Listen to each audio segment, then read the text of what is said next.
Hi golfers, Rob Cheney here from GOLFTEC Singapore. This week's video is going to discuss the idea of swinging your swing. It's a popular concept discussed on the television coverage of the golf tournaments quite a lot. I also hear some instructors talking about it. I'm going to give you a few reasons why maybe it's not the best idea, and also share with you a drill to help you find that slot that you're looking for in the downswing.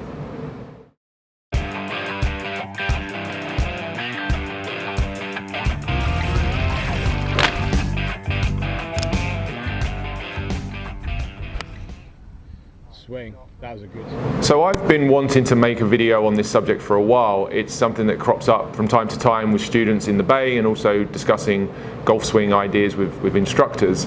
And I see things posted on social media frequently that suggest we're all unique snowflakes and therefore we should just swing however we want to. The picture of the PGA Tour player at the top of their backswing, the one that shows multiple P4 top of the backswing positions, suggesting exactly that. That's just swing your swing, you're unique. That just doesn't work. I mean, if it did, golfers wouldn't suck. But golfers do suck because their swings don't work. They don't conform to the laws of ball flight. They don't conform to the laws of geometry of the swing. And in fact, the stark reality of it all is that good golf swings are far more similar than they are different. The industry, I think, has a problem with that concept because it means that actually teaching golf and understanding the swing, there aren't that many magic potions that you can try and sell. The snake oil would run out if you actually conformed to a system, you understood how the swing worked, and you subscribed to the idea that you could use a template to help every single golfer, which is exactly what Stack and Tilt template does, and without doubt the GOLFTEC motion measurement study did as well. So there's a lot of people out there trying to sell snake oil, trying to convince you that there's magic secrets to getting better, and there's a whole industry, in fact, of golf fitness that's sprung up off the idea that you're not fit enough to play golf, and that's the most ridiculous thing I've ever heard. I will state at the beginning of this that I think golf fitness is an advantage. It's a particular advantage at the highest level of the game. There's no doubt about it. The best players in the world these days are incredibly strong athletes. They're getting faster, they're getting quicker.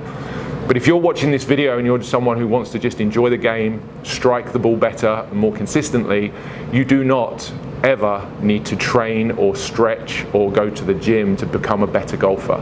That's just absurd and it's nonsense. I've got students who don't have time to practice their golf swing. So when is someone going to take a lesson and try and improve their swing or try and improve their ball striking, and they get told they've got to do a 3-month stretching program at the gym? It's just absurd. Everyone can improve. Everyone can improve if they know what they need to work on, and certainly that's the job that we try to do here on a daily basis at GOLFTEC. However, I think the idea of just swinging your swing or tweaking what you have is appealing to golfers. Of course it is. We all choose the path of least resistance in almost everything we do in life. So we've got this swing, we've used it for a while, we've hit multiple shots with it over our lifetime, and we've actually hit some good shots at times on the golf course and also at the driving range. It does produce good outcome every so often, and that's the bit that's causing you to hang on to the idea that you're not far away.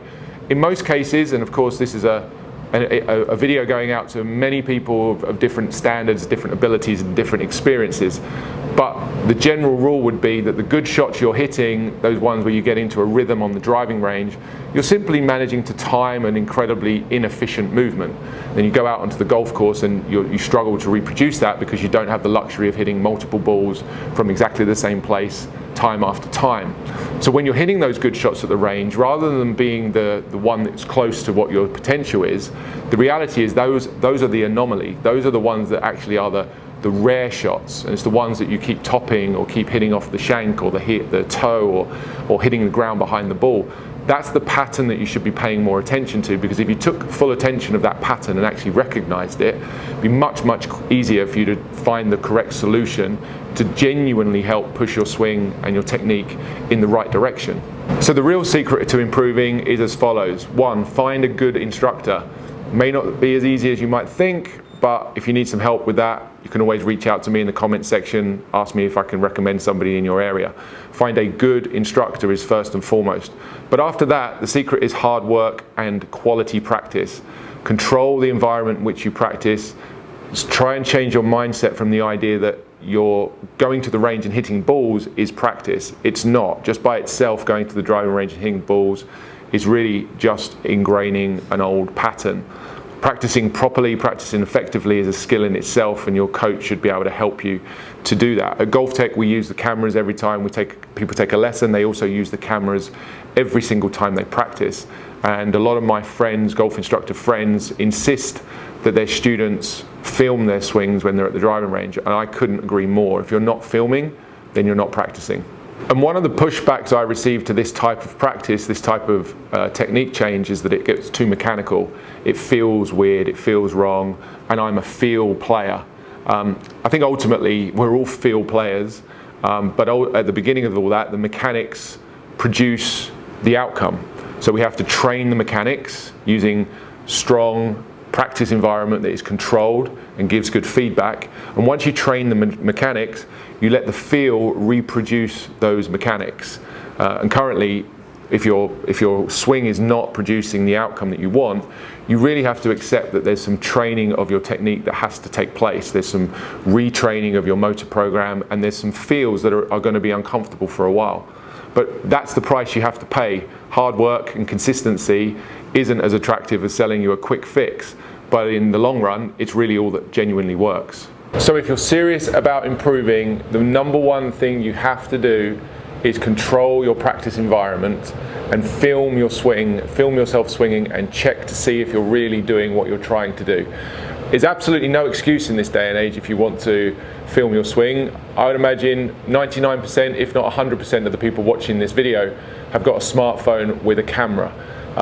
Go and get yourself a tripod. It never ceases to amaze me.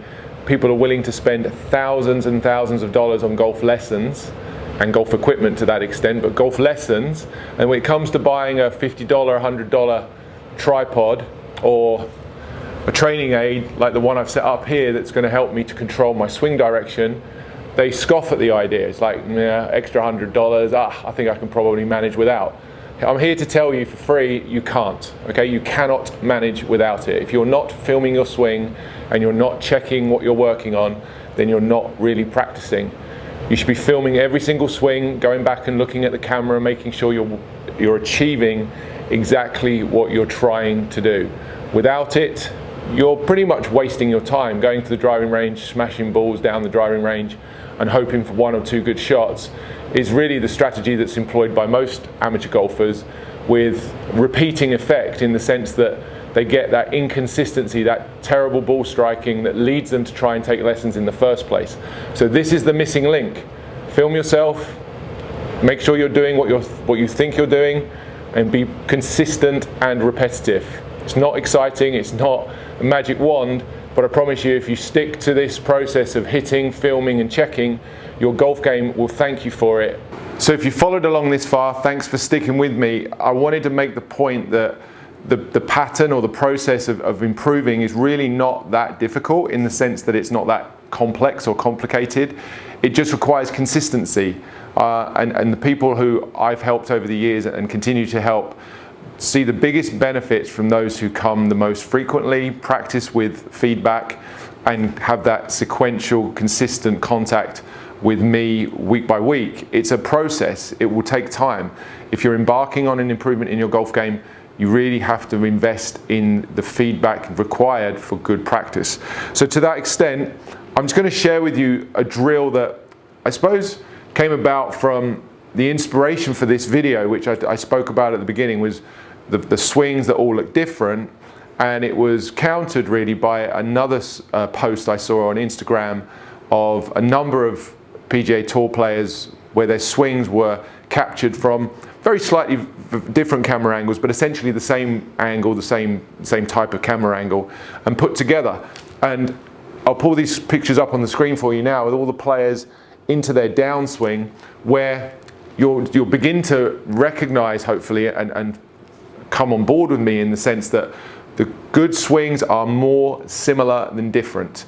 Okay, it's easy to pick the top of the backswing as an area to find some differences, and undoubtedly there are. There's some incredibly talented athletes swinging that way. The downswing, there's going to be fewer differences and far more similarities, and there's a really good reason for that, because by the time the club gets into that mid-downswing, it has to conform to certain rules, and there isn't much time to make compensation. So good players learn to get the club into the slot on the downswing. So I've set up a Tour Striker plane station training aid. We use these a lot at GOLFTEC. Great training aid to have for controlling swing direction.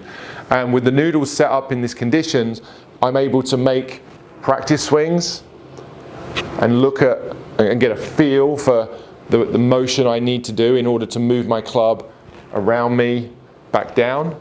I can do that multiple times, getting good reference and good checkpoints for those feels. And then I can hit shots. I can see and get feedback as to whether or not I'm conforming to what I'm trying to. If I was to come back and start swinging too much over or too steep, I'm going to get the feedback of striking the noodle. So practicing with some feedback, filming what you're doing, and checking the outcome is the process that all good players are using to improve their golf.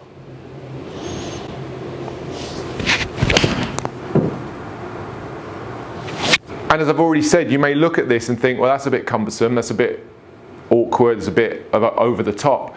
It really isn't. It really isn't at all. It's the minimum necessary in order to help your game develop quickly and make the best use of your limited practice time. So if you look at this and think it's too much, then possibly improving your golf game is a little bit of a bridge too far in terms of what you're prepared to commit to, and that's fine too.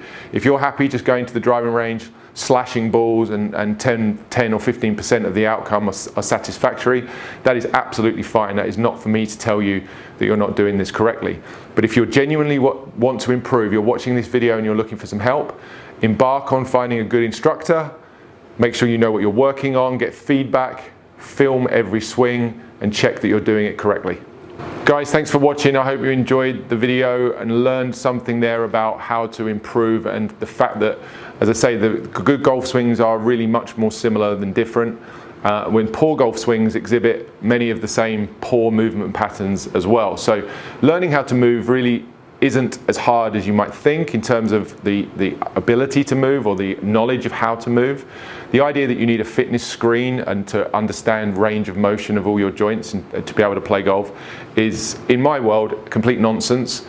Fitness in golf is a benefit, but it's by no means a prerequisite. There's plenty of examples of high-level professional athletes, or professional golfers I should say, who would never have been considered athletes and yet were very dominant in the game. So just be careful next time someone tells you that you have to have a fitness screen in order to improve your golf. I'd be very skeptical of that statement. One final thought to leave you with this week was said by my good friend and mentor Andy Palmer from Stack and Tilt. He talks about how a lot of the time we get lost in the detail, the very specific or minor detail that the best players in the world should be interested in, but the rest of us perhaps not. And he used an analogy of a sculptor starting out with a great big block of stone. You don't start with the eyelashes, you don't start with the hair follicles. You start by shaping out the basic form of whatever it is you're trying to sculpt. And from a golf swinging point of view, that really means learning the basic movements. The 10-word template from Stack and Tilt is an incredibly simple yet highly and hugely effective 10-word template that can break the swing down into very manageable chunks for beginners, intermediate, and any improving golfer. So if you haven't watched my 10-word videos, the videos I did on the 10 words, do go and check those out, because it covers a great deal of the basic motion of the swing that if you learn to do the 10 words properly, you would undoubtedly improve your golf. Guys, thanks for watching. If you enjoyed the video, please give it a thumbs up. If you're not already subscribed, please consider clicking that button, and I'll see you again next week for another video. Take care.